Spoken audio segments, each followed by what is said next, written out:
মনে করি যে সাকিব খানের মুভিতে গানগুলো করলে বেটার হবে, কারণ অন্য অন্যটা আমি তেমন দেখি না। আমি চাচ্ছি যে না, উনি বাংলাদেশে আবার এই সেকেন্ড টাইম আসছে, আবার আসুক। ওনার বাংলা গান যদিও উনি ওনার মুখে গায়ে অবশ্যই অনেক ভালো হবে, ঠিক আছে। আর বাংলাদেশে অনেক তার ফ্যান আছে। আমি মনে করি যে মুভি করুক বা কোনো গানে আসুক, আমি মনে করি বেস্ট হবে। আমি মনে করি যে সাকিব খানের মুভিতে গানগুলো করলে বেটার হবে, কারণ অন্য অন্যটা আমি তেমন দেখি না, ঠিক আছে। সাকিব খানের অনেকগুলো দরদ আসছে, আরো কয়েকটা আসছে। তো নেক্সট কোন ফিল্মে যদি আতিফ গান গায়, আমি মনে করি বেস্ট হবে। হ্যাঁ, তুফান 3বার দেখছি আমি থিয়েটারে।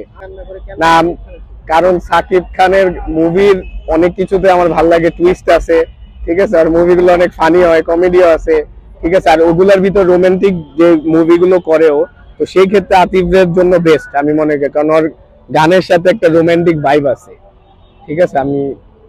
এটাতে আমি অলওয়েজ বলবো সাপোর্ট করবো আতিফের যেতে করবো।